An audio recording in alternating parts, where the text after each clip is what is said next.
Amis chers internautes de Seneweb TV, seneweb.com, bonsoir. Aujourd'hui, nous avons l'immense plaisir de recevoir sur ce plateau Madame Khaïta Sylla. Bonsoir et bienvenue. Bonsoir Adama, merci de m'avoir reçu aujourd'hui. Alors aujourd'hui dans notre plateau dans notre entretien spécial, nous allons parler de votre parcours inspirant. Alors vous êtes militante féministe, agripreneur, directrice de l'ONG Action Aid Sénégal, c'est ça? Effectivement. Spécialiste également en communication d'entreprise et en management de projet, avec une expertise de plus de 15 ans en développement international. Vous travaillez également sur les questions de gouvernance politique et économique, ainsi que le droit à la justice et les droits humains.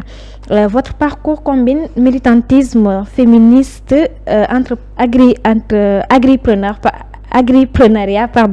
et leadership dans le développement international. Comment ces différentes facettes de votre carrière se complètent-elles pour influencer justement votre approche à la tête d'Action Aid Sénégal de la région du Sahel? Merci beaucoup Adama, c'est un plaisir d'être à Seneweb. Et j'aimerais, à l'entame de mon propos, dire que j'adore la ligne éditoriale de Seneweb. Merci. Dans mon parcours féministe, je vois que vous tendez beaucoup le micro aux militantes féministes pour qu'elles s'expriment. Donc, j'aimerais vraiment remercier Seneweb pour cela.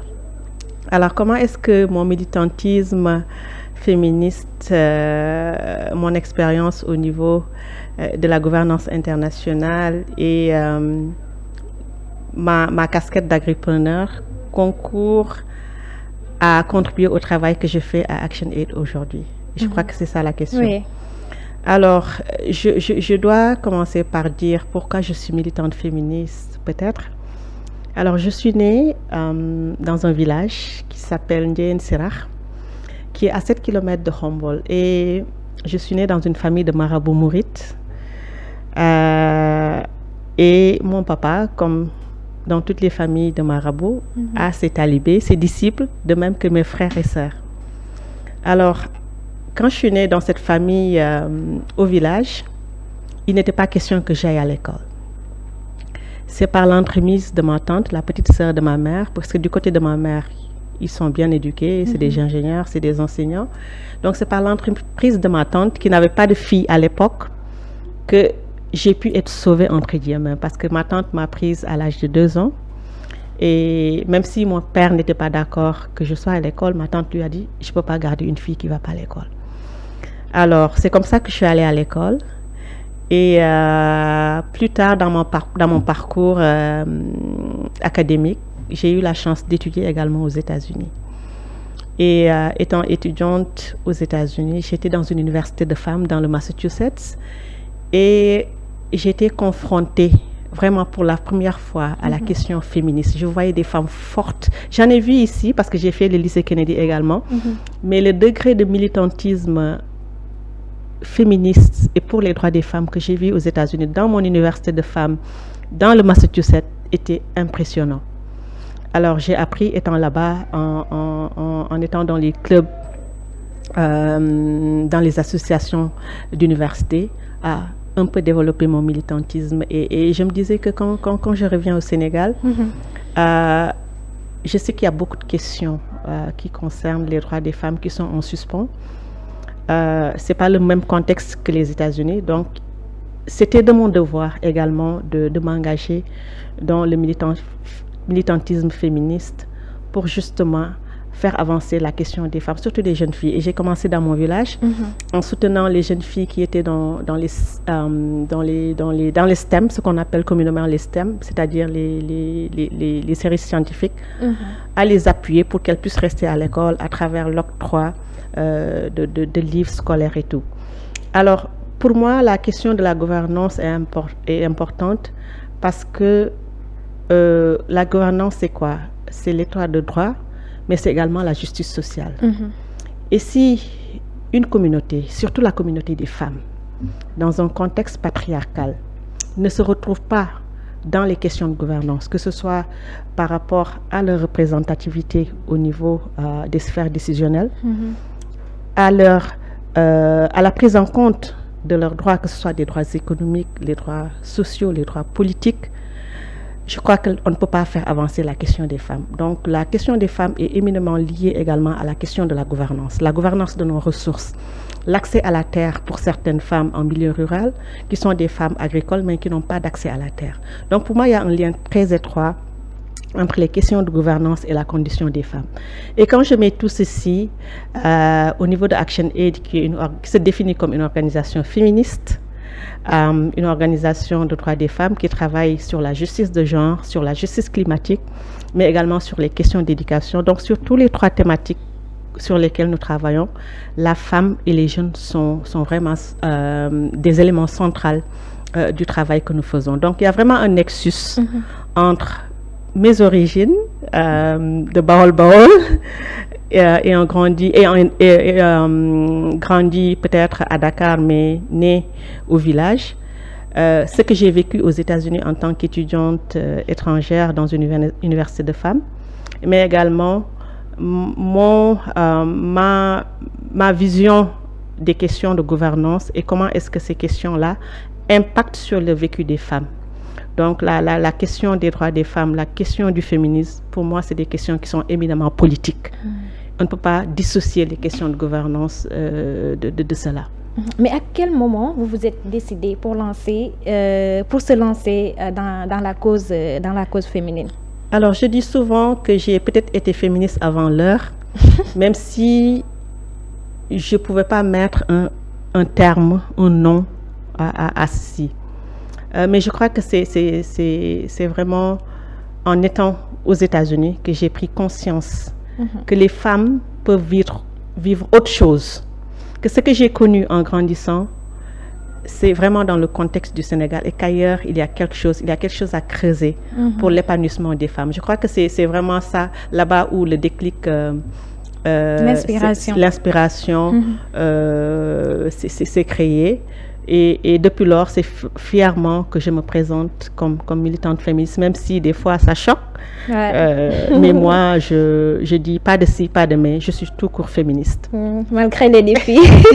Alors, à la caravane de sensibilisation contre la fièvre Crimée-Congo, vous l'avez fait récemment et vous avez dépassé les objectifs touchant 40 000 personnes au lieu de 6 000 prévus, si je ne me trompe pas. Voilà. Alors, quels sont les facteurs qui ont contribué au succès au succès exceptionnel de cette campagne en seulement 2 jours? Alors, je crois que c'est déjà les organisations qui ont porté cette initiative. Corps Africa, que je connais très bien pour avoir travaillé là-bas avant de venir à ActionAid, mais ActionAid aussi. Ce sont 2 organisations qui ont un ancrage communautaire assez fort.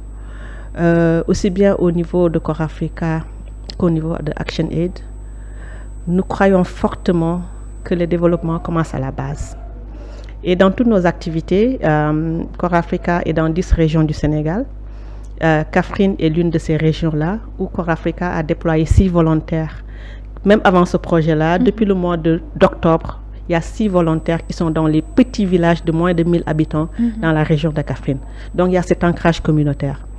ActionAid également, dans ses activités, a cet ancrage communautaire-là, mais nous travaillons seulement dans les régions de Kédougou, de Tamba et de Fatick. Donc quand nous avons eu l'opportunité de ce financement-là, c'est nous qui sommes allés voir Corps Africa pour leur dire, écoutez, ActionAid a l'opportunité de travailler pour une période de 45 jours à travers un financement de StatFund sur la sensibilisation contre la fièvre hémorragique à Crimée-Congo. Nous savons que vous êtes déjà dans la région, vous avez déjà un ancrage communautaire et pour nous, la communauté est importante dans ce que nous faisons. Donc nous, à ActionAid, nous faisons une approche basée sur les droits. À Corps Africa, ils font ce qu'ils appellent Human-Centered Design, le développement centré sur l'humain et centré sur la communauté. Donc, quand on a cette approche-là, forcément, quand on va vers les communautés, ces communautés sont centrales à ce que nous faisons, nous les impliquons. Et je crois que l'implication des communautés a vraiment aidé à amplifier le message parce que non seulement nous sommes allés vers les communautés, mais nous sommes dans un domaine aussi qui est dévolu à l'État, qui est la santé. Donc, nous avons contacté les autorités sanitaires. Nous avons également contacté les autorités administratives. Et comme c'est une maladie qui se transmet de l'animal à travers l'éthique à la personne humaine, il était important également de mettre à contribution les services d'élevage, mais également le service d'hygiène. Vraiment, nous avons ratissé assez large pour nous assurer que toutes les parties prenantes qui doivent faire partie de cette initiative-là sont impliquées. Et avec un premier CRD d'ouverture qui a vraiment vu la participation de toutes ces entités-là, avec la présence de la vice-gouverneure, je crois que ça a été le bon ton, en tout cas, qui nous a permis de pouvoir faire cette caravane-là. Et nous avons aussi tenu à former des relais communautaires, des habitants, des communautés, parce que nous sommes intervenus à Kaffrine et à Birkelane. Donc, c'est vraiment les deux principales zones où nous sommes intervenus. Parce que le premier cas de fièvre hémorragique Crimée-Congo a été détecté dans le village de Birkelane et cette personne est décédée. Donc, pour nous, il était important d'intervenir aussi bien à Kaffrine, qui est dans la région, mais également dans le département de Birkelane. Et le fait de former ces relais communautaires-là nous ont permis vraiment, parce que c'est des gens de la communauté qui vont parler aux gens de la communauté. Donc, ça nous a facilité la chose. Et vraiment, on a pu vraiment passer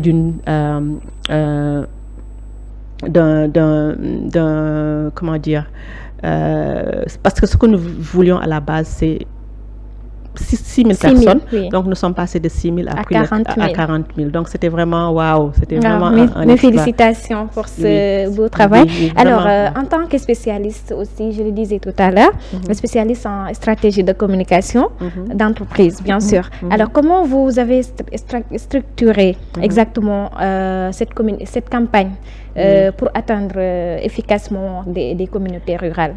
Vraiment, on a la chance d'avoir des personnes, je vais les citer, Chérif de Houri de Core Africa et Djibiso de Action Aid, qui ont travaillé ensemble en mettant en place une stratégie de communication béton qui nous a permis de réussir. Et on est allé voir aussi les sachants, on est allé voir le ministère de la Santé pour leur dire, nous ne sommes pas des experts, nous voulons bien faire, mais pour communiquer par rapport à une maladie, comment est-ce qu'il faut faire? Ils nous ont donné des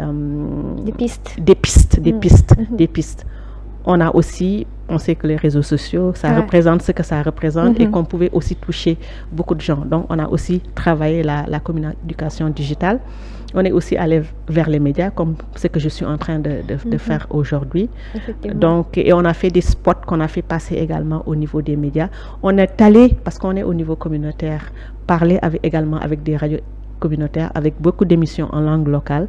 Donc vraiment, on a eu une bonne stratégie de communication qui a porté ses fruits. Machallah.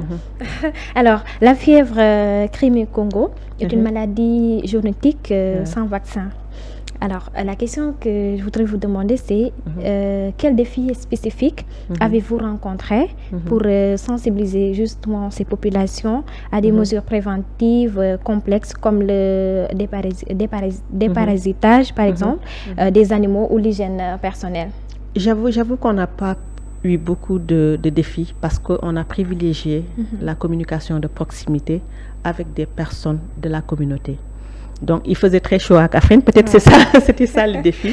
Mais vraiment en termes parce que les gens, surtout, c'est une maladie, comme vous le savez, Kaffrine est dans la zone sylvopastorale. Donc, avec la présence de beaucoup de cheptels, des chameaux, des bœufs, vraiment des moutons, qui sont des sujets qui peuvent attraper la maladie et transmettre ça à l'humain à travers les loumas ou même peut-être dans les villages. Je me rappelle avant-hier, on était en train de désinsectiser les animaux dans un village de Birkelane. Et il y a un cheval qui était très agité, qui courait partout. Et quand on l'a pris pour le désinfecter, on a vu que ses oreilles étaient infectées de tiques. Donc c'est certainement ce pourquoi il était agité. Donc j'avoue qu'on n'a pas eu beaucoup de difficultés dans la communication parce que nous avons eu l'aval, l'accompagnement aussi des services d'hygiène, les services de l'élevage. Donc c'est vraiment, je crois, un effort collectif qui a été fait sur place. Donc, et on a mis en avant les communautés. Donc, ce qui fait que la communication est passée vraiment de façon très facile. Donc, tout était rose. Pas que tout était rose. Il y a eu des couacs et pour moi, c'est des situations qui sont inhérentes à des projets comme ça. C'est un projet d'urgence qu'on doit dérouler sur 45 jours. On doit normalement terminer le 20. Hier, on a voulu faire la cérémonie de clôture où on a voulu organiser un grand forum avec toutes les parties prenantes, plus de 500 personnes, vraiment pour voir les leçons apprises. Et comme c'était une première expérience pour nous également, on aimerait en apprendre.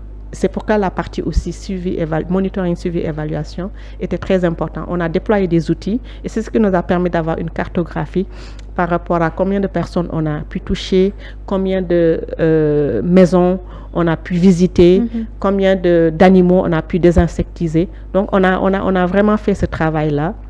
Donc, c'est pourquoi il n'y a pas eu beaucoup de défis. Peut-être le seul défi, hier, comme je le disais, on a voulu faire la cérémonie de clôture et on avait programmé tout. Mais quand nous sommes allés voir les autorités administratives la veille, malheureusement, ils nous ont dit que ce n'était pas possible de mobiliser plus de 500 personnes et de les avertir que la veille.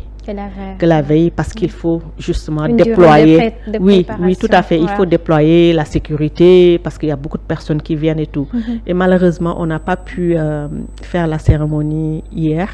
Donc, mais on reporte ça, je crois que jusqu'au 30, s'il plaît à Dieu, on pourra faire cette cérémonie-là. Parce que pour nous, c'est important. On aurait pu s'enfermer dans une salle, comme on a fait au début, faire un CRD. Mais on s'est dit qu'avec l'engouement que cette campagne a eu au niveau des communautés, et pour la pérennité de nos activités, il était important d'avoir ce grand forum-là où on a toutes les parties prenantes, on a des témoignages des communautés, des éleveurs, vraiment, pour sortir de cela, que les gens aient maintenant conscience que cette maladie est là et que vraiment qu'ils puissent prendre les mesures nécessaires et pour l'éviter ou bien en cas d'infection, quelles sont la conduite à prendre. Oui. Alors, vous avez également une expertise de plus de 15 ans en gestion de subventions et développement de partenariats internationaux. Comment le partenariat avec Core Africa Sénégal et le financement de Star Fund Network ont-ils renforcé l'impact de cette campagne-là? Bon, on le dit souvent, l'argent est le nerf de la guerre. Donc, peut-être donner juste, expliquer juste ce que le Star Fund est.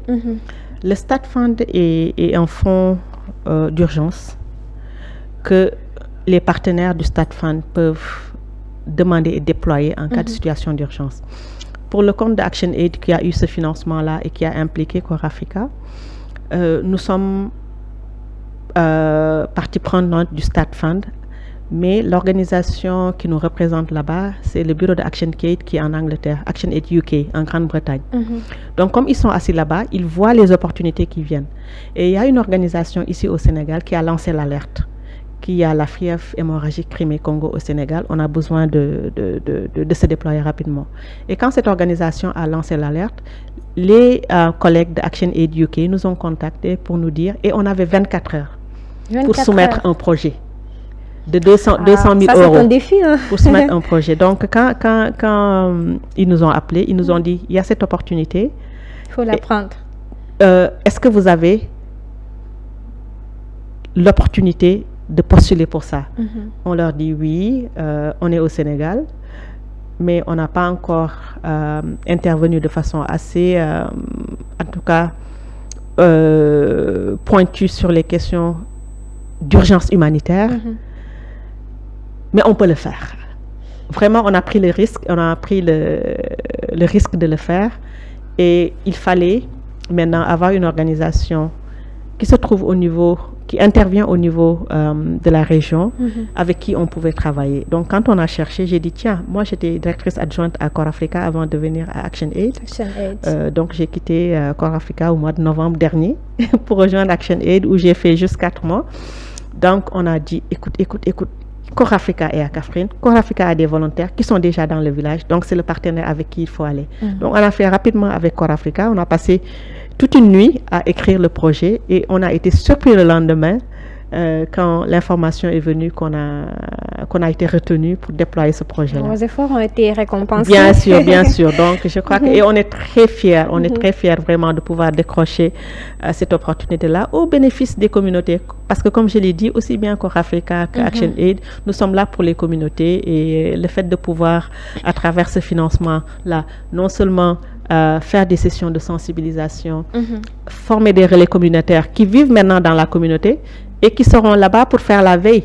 Donc, quand ils verront dans leur village qu'il y a un cheval, un mouton ou bien une chèvre qui est malade, ou s'ils voient des tiques, ils savent quoi faire. Ils savent quoi faire. Ils sont formés. Ils sont formés à pouvoir non seulement détecter la maladie, mais appeler le service d'hygiène. Appeler le service de l'élevage. Donc vraiment, nous avons réussi à faire ça. En plus de toute la communication que nous avons fait autour de cette maladie, tout le monde maintenant est informé dans la région de Kaffrine par rapport à cette maladie. Et nous avons équipé également le service d'hygiène de produits d'une valeur de 20 millions de francs CFA pour justement pouvoir faire la désinsectisation. Donc pour nous, c'est vraiment quelque chose de bien. Et le reliquat de l'argent également, on a décidé d'acheter encore des produits pour leur permettre d'avoir un stock. Alors, parlons de cette campagne de sensibilisation. Vous avez pu former plus de 300 relais communautaires pour toucher juste dans les zones les plus reculées, par exemple Kaffrine, Birkelane. Mais comment ActionAid Sénégal envisage-t-il de pérenniser, par exemple, cet engagement pour maintenir la vigilance face à la fièvre Crimée-Congo? Alors, la pérennité, je crois, est construite dans le projet. Le fait déjà de dire que nous venons, nous n'habitons pas ici, on ne peut pas faire l'activité à partir. Il faut qu'on implique les communautés. Je crois que le fait de former ces relais communautaires-là, 300 qui habitent dans la communauté, je crois que est une façon de pérenniser cette activité-là.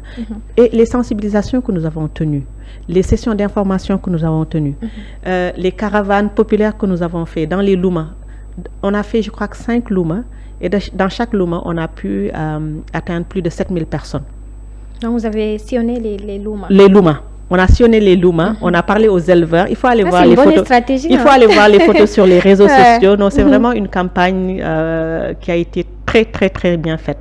Donc, on est allé. Les Louma, là-bas, dans les zones les plus reculées, c'est un lieu où tout le monde se rencontre. Non seulement tout le monde se rencontre, mais quand on parle de Louma, on parle de cheptel. Il y aura des animaux qui vont venir de la Mauritanie, des animaux qui vont venir du Mali et des pays frontaliers. Et ça peut constituer un danger de santé publique. Vous avez touché là où ça fait vraiment mal. On a touché là où ça fait mal. Et les personnes qui étaient là, qui sont venues du Mali, de la Mauritanie, pour amener leur cheptel, seront aussi sensibilisées par rapport à la maladie et pourront porter le message. Donc vraiment, je crois que c'est ce qu'on a fait. Alors, l'avant-dernière question, c'est, vous avez également travaillé sur des questions de gouvernance politique, comme je le disais tout à l'heure, des droits humains et de justice. Comment intégrez-vous ces thématiques dans des initiatives de santé publique, comme vous venez de le dire, par exemple, la maladie Crimée-Congo? Alors, je crois que la gouvernance, que ce soit la gouvernance politique, ou la gouvernance économique, je crois que sont au cœur des politiques publiques. Et quand on parle des questions de santé, surtout les questions de santé communautaire, on parle des populations qui, à la base, n'ont pas les moyens de se faire soigner. Donc, je crois que la question de la gouvernance se pose avec acuité parce qu'on parle ici de politique publique. Et comment est-ce que les politiques publiques sont déployées pour que les populations vulnérables se trouvent dedans? De la même manière que quand on parle de la gouvernance économique, on parle de la distribution des ressources. Comment est-ce que les ressources publiques sont distribuées au niveau des populations pour qu'il y ait un traitement équitable des citoyens, des hommes, des femmes et des jeunes? Et quand je parle de jeunes, je parle aussi bien de jeunes filles et de jeunes garçons. Donc c'est une approche inclusive. C'est une approche inclusive, comme je l'ai dit, c'est une approche basée sur les droits, c'est une approche basée sur l'équité sociale, c'est une approche basée sur la justice de genre, et la justice économique. Donc, vraiment, je crois que c'est des questions qui sont imbriquées. Qui sont impliquées. Alors, la dernière question, c'est les organisateurs de Action Aid Sénégal prévoient également des opérations de désinsectisation et un suivi rigoureux. Quels sont aujourd'hui les prochains objectifs d'Action Aid Sénégal pour éradiquer la menace de la fièvre crimée au Congo dans les régions de Kaffrine, Birkelane et comment comptez-vous également mobiliser les communautés à long terme? Alors, je crois que c'est très important. C'est ce qui fait que même si le projet dure 40 jours, il n'y a que la partie suivi-évaluation qui n'a pas de durée. Donc, il y a une durée bien déterminée. Il y a une durée pour le projet qui est de 45 jours, qui finit, comme je le dis, le 20 avril. Mais on a demandé une extension jusqu'au 30 pour pouvoir faire la cérémonie populaire de clôture dont j'ai parlé tout à l'heure. Mais les activités de suivi et évaluation vont au-delà. Ça veut dire que nous allons continuer à monitorer la situation. Nous allons continuer à monitorer les relais communautaires. On a mis un système en place pour que les relais communautaires nous remontent l'information qu'ils sont en train d'obtenir sur le terrain. Et à tout moment, à temps réel, on a l'évolution, non seulement par rapport à la maladie, mais par rapport aux nouveaux cas. Et on a maintenant une bonne collaboration avec les services de l'élevage, les services de santé, les services de l'agriculture, qui nous permettent maintenant, quand il y a des cas, qu'ils nous contactent pour nous dire il y a ceci, on peut lancer une autre urgence pour avoir de l'argent pour continuer. Mais vraiment, je crois qu'on a fait pendant les 45 jours-là, on a fait vraiment un travail de base avec vraiment des fondements solides sur lesquels on va construire pour le futur. Et comment comptez-vous également porter ce plaidoyer auprès des médias? Déjà, il y a une campagne, si vous regardez aussi bien les réseaux sociaux de Core Africa, de Action Aid, il y a une campagne média qui est en cours. Et comme je l'ai dit, dès le début, on a voulu vraiment impliquer tous les médias. C'est vrai que ça se passe à Kaffrine. On aurait pu se limiter aux radios communautaires et autres, mais on s'est dit que c'est une maladie qui peut avoir une dimension nationale et même internationale. Nous avons vu ce que la Covid, qui a commencé dans un petit village en Chine, a fait dans le monde. Donc pour nous, c'était important d'avoir cette communication au niveau local, mais également d'avoir une communication nationale pour que les Sénégalais soient conscients que quelque part au Sénégal, il y a une telle maladie qui pourrait vraiment, si on y prend garde, se propager dans tous les pays. Et avec ça, on a bien impliqué tous les médias qui ont répondu aussi vraiment très favorablement à cette invitation-là, qui nous ont accompagnés pendant toute la durée de la campagne. Et vraiment, c'est le lieu de les remercier. On espère également les voir à la clôture, y compris Sénégal. Vous êtes invités à la clôture pour que vous venez voir de visu vraiment l'impact que cette campagne-là a eu dans la région, dans les communautés, des éleveurs, des femmes, des jeunes et vraiment du personnel aussi administratif au niveau de la région de Kaffrine. Madame Reita Sylla, merci d'avoir répondu à notre invitation et nous vous félicitons vraiment pour tous ces efforts ainsi que les réponses apportées également. Merci beaucoup. Ça a été un plaisir. Je rappelle que vous êtes militante féministe. Agripreneur, directrice. Alors, agripreneur, je fais de l'agriculture écologique. Ça veut dire que j'utilise pas, c'est ça, agripreneur. Je suis entrepreneur agricole et je fais de l'agriculture écologique. C'est bien. Donc, je fais de la production d'œufs, je fais beaucoup de choses, mais écologiques. Donc, pour respecter l'environnement. Voilà. Je suis aussi militante de l'environnement. Vous êtes une militante de l'environnement, mais aussi vous êtes une femme à plusieurs facettes. Effectivement. Vous êtes aussi directrice de l'ONG Action Aid Sénégal, spécialiste en communication d'entreprise et en management des projets.